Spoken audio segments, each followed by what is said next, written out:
నా మాట విను తల్లి. అద్దాల మేడల్లో ఉండే వాళ్ళకి, పూరి గుడిసెలో ఉంటున్న మనకి ఎంతో భేదముంది.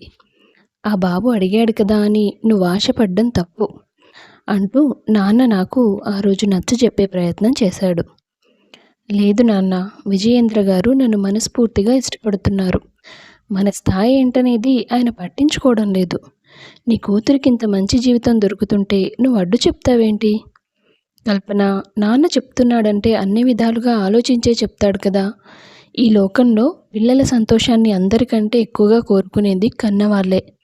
అదే సమయంలో వాళ్ళకి ఏది మంచో ఏది చెడో కూడా కన్నవాళ్ళకే ముందు అర్థమవుతుంది అంటూ మా అమ్మ కూడా నన్ను తిట్టడం మొదలుపెట్టింది. ఇంకా చాలమ్మా, మీరు చెప్పింది చాలు. నాకు విజయేంద్ర గారు బాగా నచ్చారు. ఆయన నన్ను గుండెల్లో పెట్టుకొని చూసుకుంటారు. మీ కూతురు ఈ పూరి గడిసె వదిలి అంత పెద్ద బంగ్లాలో ఉండబోతోందనే సంతోషం మీలో లేనే లేదు. నన్ను కూడా మీలాగే బ్రతికినంత కాలం ఈ గుడిసెలో ఉంచాలని చూస్తున్నట్టున్నారు అని వాళ్ళతో వాదించాను నేను. చివరికి విజయేంద్ర గారే వచ్చి అమ్మా నాన్నలకి నచ్చజెప్పి నన్ను పెళ్లి చేసుకొని తీసుకెళ్లారు.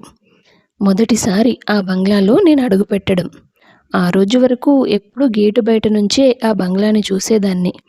ఈరోజు నేను ఆ బంగ్లా యజమానికి భార్యను. అంటే అది నా ఇల్లు. ఆ ఆలోచనే ఎంతో అద్భుతంగా అనిపించింది నాకు. కల్పన, నీకిక్కడ అంతా సౌకర్యంగానే ఉందా? ఇంత పెద్ద బంగ్లాలో నాకేం లోటుంటుంది చెప్పండి? మీ భార్యగా నాకు దక్కుతున్న గౌరవం నిజంగా వెలకట్టలేనిది. ఇంత అదృష్టాన్ని మీరు నాకిచ్చారు. ఎందుకు మీకు నేనంటే అంత ప్రేమ? తెలీదు కల్పన. నేను చూడగానే నా మనసుకు నచ్చేశావు. నువ్వు నా జీవితంలో ఉండాలనిపించింది. అందుకే ఈ ఇంటికి మహారాణిని చేశాను. అవునండి, ఇది ఏ జన్మలోనూ చేసుకున్న పుణ్యం. మాటలతోనే సమయం గడిపేస్తావా? ముద్దు ముద్దాలంటూ ఏమైనా ఉన్నాయా? అంటూ ఆయన నన్ను దగ్గరికి తీసుకున్నారు. అలా మా ఇద్దరి జీవితం సంతోషంగా మొదలైంది. సంవత్సరం తర్వాత నాకు ఒక బాబు పుట్టాడు. దాంతో బంగ్లాలో సంతోషం వెళ్ళి విరిసింది.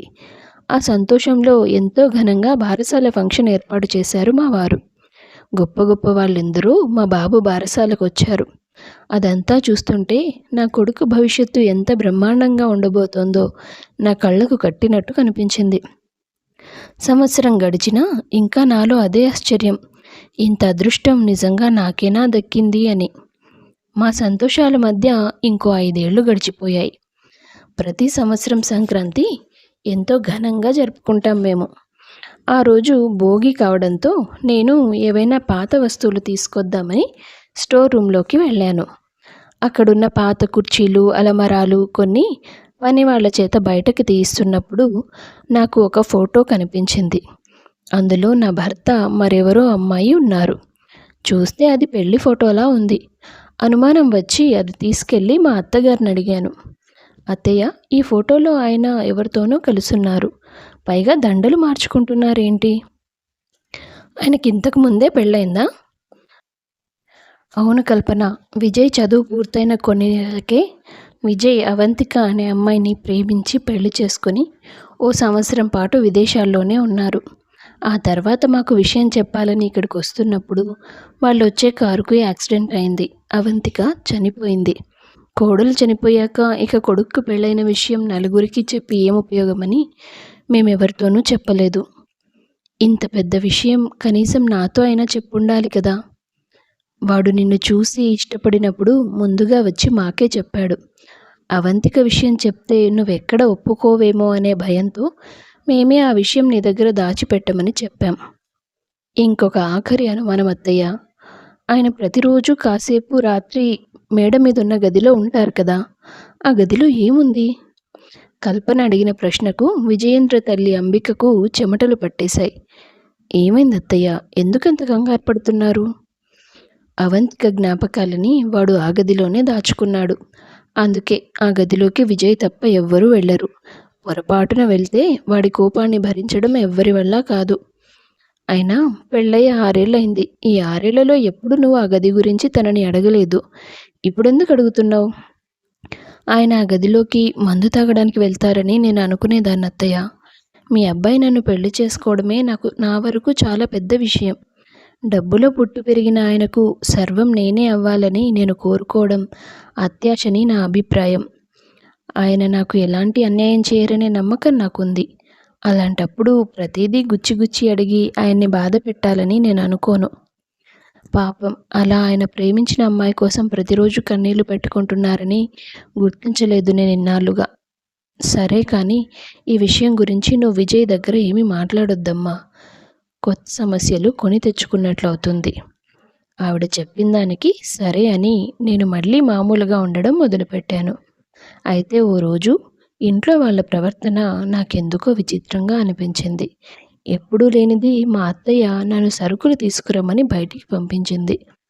ఆవిడ ముందు నేను వెళ్ళినట్టుగానే నటించాను. కానీ 5 నిమిషాల్లో తిరిగి వచ్చేసి అసలేం జరుగుతుందో చూడాలనుకున్నాను. అందరూ హడావిడిగా మేడ మీదున్న గదికి వెళ్తున్నారు. నేను కూడా వెళ్ళి గది బయట కిటికీ పక్కన నిలబడి లోపల ఏముందో చూసే ప్రయత్నం చేశాను. ఆ గదిని చూస్తే హాస్పిటల్లో ఐసీయూ రూమ్ లాగా కనిపించింది. అక్కడ బెడ్ మీద ఎవరో ఒక వ్యక్తి ఉన్నట్లుగా అనిపించి చూసే ప్రయత్నం చేశాను. కానీ కనిపించలేదు. నా భర్త, అత్తమామలు మాట్లాడుకోవడం మొదలుపెట్టారు. ఇంకా నా వల్ల కాదమ్మా. ఈ ఇంటికి ఒక వారసుడు కావాలని మీరు నన్ను ఎంత పోరు పెట్టారు. అందుకే నేను కల్పనను పెళ్లి చేసుకున్నాను.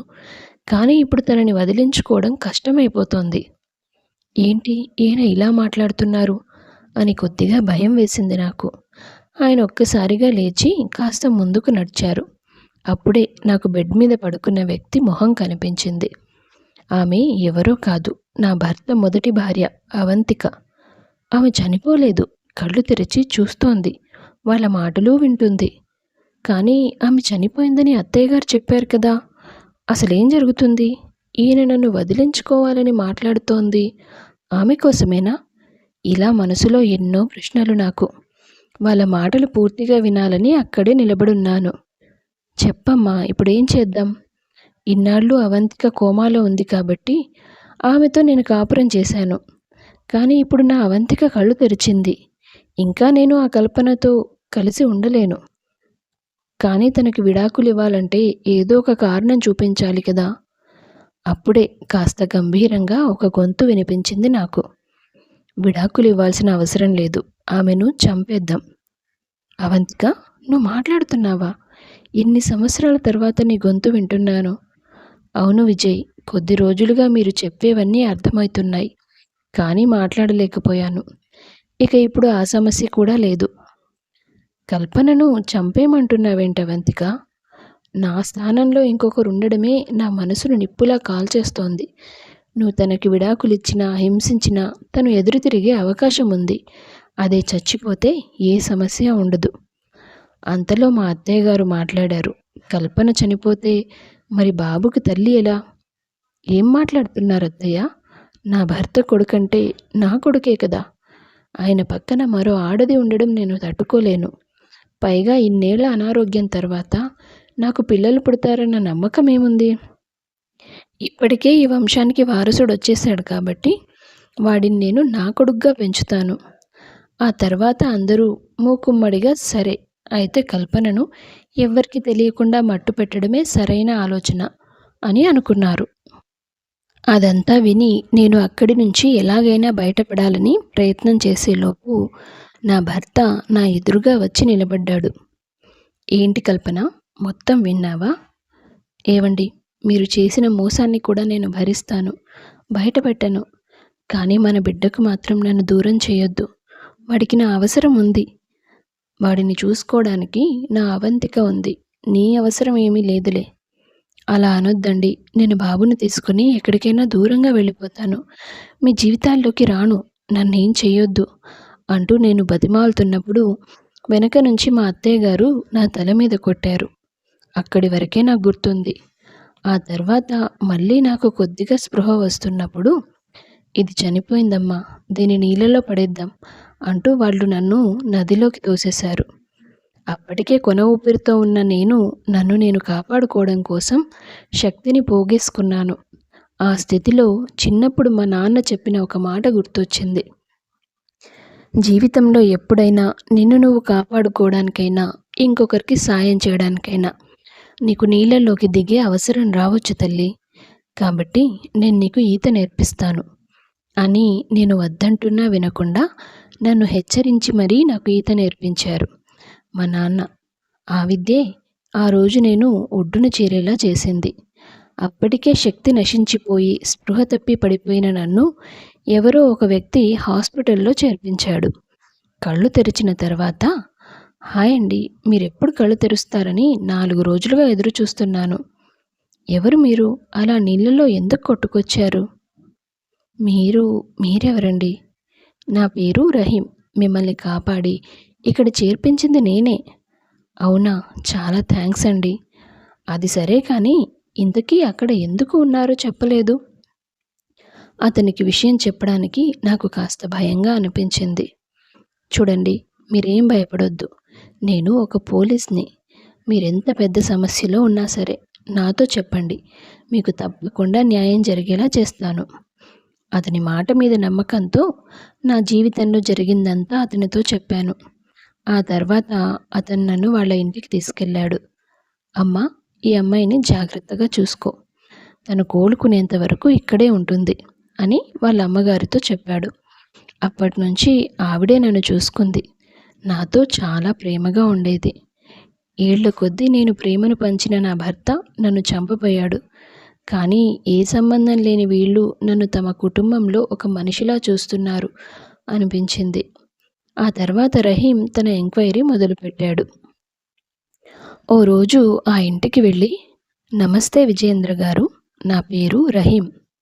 నమస్తే, మీరు? నేను సిటీకి కొత్తగా వచ్చిన అసిస్టెంట్ కమిషనర్ని. అవునా, మీరు మా ఇంటికి? మీ భార్య కల్పన గారు కనిపించడం లేదని ఊర్లో అందరూ మాట్లాడుకుంటున్నారు కదా. ఆ విషయం గురించి మీ ఇంట్లో నుంచి ఏ కంప్లైంట్ రాలేదేంటి? అదా, ఆ రోజు వాళ్ళ నాన్నగారి గురించి ఏదో పీడకల వచ్చిందని తెల్లవారక ముందే పుట్టింటికి వెళ్తానని బయలుదేరింది. కానీ అప్పటి నుంచి తనకి కనిపించడం లేదు. మా ఊరికి పోలీసులు రావడం ఎప్పుడూ జరగలేదు. నా వల్ల అలా జరగకూడదని నేనే మనుషుల్ని పెట్టి వెతికిస్తున్నాను. ఏదైనా ప్రమాదంలో పడిందేమోనని నా మనసు ఒకటే కంగారుగా ఉంది. ఇంకో 2 రోజులు చూసి ఇక తప్పదనుకొని మీ దగ్గరికి నేనే వచ్చేవాడిని. ఓ అవునా, ఓసారి నేను మీ ఇల్లు మొత్తం చూడొచ్చా? హా, ఇట్స్ ఓకే. ఏదైనా క్లూ దొరుకుతుందేమోనని రహీం అన్ని గదులు తిరిగి చూశాడు. కాసేపటి తర్వాత అతనికి ఇంట్లో అవంతిక కనిపించింది. కల్పన చెప్పిన విజయ్ మొదటి భార్య ఈవిడే అయ్యుంటుంది అనుకుని, విజయ్ గారు, ఈవిడెవరు? అతని ప్రశ్నకి విజయ్ సమాధానం చెప్పలేదు. మా అత్తయ్య వచ్చి, తను మా చుట్టాల అమ్మాయి బాబు, 4 రోజులు ఉండి వెళ్దామని వచ్చింది అంతే. ఓ అవునా, సరే మరి, నేను వెళ్ళొస్తాను. కల్పన గారి ఆచూకీ మీకు ముందుగా తెలిస్తే మాత్రం మా స్టేషన్కి ఒకసారి కాల్ చేయండి. ఓకే సార్, తప్పకుండా చేస్తాను అన్నాడు విజయ్. ఎవ్వరూ కంప్లైంట్ ఇవ్వకుండా పోలీసులు ఈ విషయం గురించి ఎందుకు ఇంట్రెస్ట్ చూపిస్తున్నారు విజయ్ అంటూ అడిగింది అవంతిక. నేను ఆలోచిస్తున్నది అది కాదు అవంతిక. అసలు కల్పన శవం ఎవరో ఒకరికి దొరకాలి కదా. చనిపోయిన మనిషి నీళ్ళలో మునిగిపోదు కదా. అంటే తను బ్రతికుందంటావా? ఏం మాట్లాడుతున్నావు విజయ్, అది కూడా ఇక్కడ హాల్లో అంటూ అతన్ని బెడ్రూమ్లోకి లాక్కెళ్ళింది ఆమె. హాల్లో మాట్లాడితే పనివాళ్ళు ఎవరైనా వింటే ఎలా? తన శవం ఎవరికైనా దొరికితే ఎవరైనా తన మీద దాడి చేసి నగల కోసం తనని చంపేసినట్టుగా సృష్టిస్తానని చెప్పావు కదా. కానీ అసలు ఇప్పుడు తను చనిపోయిందో లేదో కూడా తెలియట్లేదు. ఈ కథకి ఎలా ముగింపు పలకాలి విజయ్? ఇలాంటి మలుపు నేను ఊహించలేదు. నువ్వు తొందరపడ్డావు అవంతిక. తనను చంపడం సరైన ఆలోచన కాదు. దాని పర్యవసనాలు ఎలా ఉంటాయో మనం ఊహించలేదు. ఇప్పుడు చూడు, అది బ్రతికిందో చనిపోయిందో తెలీదు. పైగా కేసు ఇన్వెస్టిగేట్ చేస్తున్నారు. నువ్వు, నేను, అమ్మ, నాన్న అందరం ఇందులో ఇన్వాల్వ్ అయి ఉన్నామని తెలిస్తే అందరినీ కలిపి జైల్లో కూర్చోబెడతారు. పోనీ పోలీసులకు డబ్బులిచ్చి మేనేజ్ చేయొచ్చు కదా. అలా అయితే నేరుగా నేరం నేనే చేసినట్లు ఒప్పుకున్నట్లు అవుతుంది. ఇప్పుడు ఏం చేద్దాం? ఇన్వెస్టిగేట్ చేసేది ఈ రహీమే కదా. అతను ఎలాంటి వాడో తెలుసుకొని అతన్ని డబ్బులతో మేనేజ్ చేయగలమా ఏంటి తెలుసుకోవాలి. అతని కేస్ క్లోజ్ చేసేస్తే ఏ గొడవ ఉండదు. ఇది బాగానే ఉంది. ఆ తర్వాత కొన్ని రోజులకి మనం పెళ్లి చేసుకుంటున్నామని అందరినీ నమ్మిస్తే మనం కలలుగన్న జీవితం మన చేతుల్లో ఉంటుంది. ఆ సంభాషణ జరిగిన 15 రోజుల తర్వాత విజయేంద్ర, అతని తల్లిదండ్రులు, అవంతిక అందరూ దోషులని నిర్ధారించి వాళ్ళకి 14 ఏళ్ల జైలు శిక్ష విధించారు. రహీం, అసలు ఇదంతా ఎలా చేశావు? వాళ్ళు నీకంత ఈజీగా దొరికే మనుషులు కాదు కదా. ఆ రోజు నేను మీ బెడ్రూమ్లో స్లిప్ అయి పడిపోయినట్లు నటించి ఒక ట్రాన్స్మిటర్ను మంచం కింద పెట్టాను. వాళ్ళు నిన్ను చంపాలని చూశారని నువ్వు కోర్టులో చెప్తే సాక్ష్యం ఏంటని అడుగుతారు కదా. అందుకే వాళ్ళ మాటలు రికార్డ్ అయ్యేలా చేశాను. వాళ్ళిద్దరూ వచ్చి రూమ్లో నీ మర్డర్ మిస్టరీ గురించి మాట్లాడుకున్నవన్నీ రికార్డ్ అయ్యాయి. కాబట్టి వాళ్ళు నేను చంపాలనుకున్న విషయం ఈజీగా బయటపడింది. నువ్వు నాకు చాలా పెద్ద హెల్ప్ చేశావు రహీం. నీకు ఎన్నిసార్లు థ్యాంక్స్ చెప్పుకున్నా తక్కువే. ఇక నేను బాబుని తీసుకొని మా అమ్మ నాన్నల ఇంటికి వెళ్ళిపోతాను. అక్కర్లేదు కల్పన, వాళ్ళు తిరిగి వచ్చేసరికి నీ కొడుకు మేజర్ అయిపోతాడు. ఆటోమేటిక్గా ఆస్తి మీద అన్ని హక్కులు తనకుంటాయి. ఆస్తిని చూసి ఆశపడే నేను ఆయన్ని పెళ్లి చేసుకున్నాను. కానీ ఆ తర్వాత చావు అంచుల్ని చూసొచ్చాను. వద్దు రహీం, నాకు వాళ్ళు వద్దు, వాళ్ళ ఆస్తి వద్దు. నేను పెరిగినట్లుగా నా కొడుకు కూడా పేదరికంలో పెరిగినా నష్టం లేదు. వాడి తండ్రి రక్తం వచ్చినట్టుగా అతని బుద్ధి వాడికి రాకూడదు. అందుకే అన్నింటికి దూరంగా నా కొడుకుని పెంచుతాను అని రహీంకి చెప్పి నేను బాబుని తీసుకొని కొంతకాలం మా పుట్టింట్లో ఉండి ఆ తర్వాత పట్నం వెళ్ళి చిన్న ఉద్యోగం చూసుకున్నాను. బాబును పెంచుకుంటూ ప్రశాంతంగా బతుకుతున్నాను. అకస్మాత్తుగా వచ్చే అదృష్టం వెనక ఊహించని ప్రమాదాలు కూడా ఉండొచ్చు. మన ఆశ ఎప్పుడూ ఆలోచనను చంపేంత ఎక్కువగా ఉండకూడదు. కథ నచ్చితే వీడియో లైక్ చేయండి. తప్పకుండా ఛానల్ను సబ్స్క్రైబ్ చేసుకోండి. మీ అభిప్రాయాన్ని కామెంట్స్ రూపంలో తెలియపరచండి. అందరికీ ధన్యవాదాలు.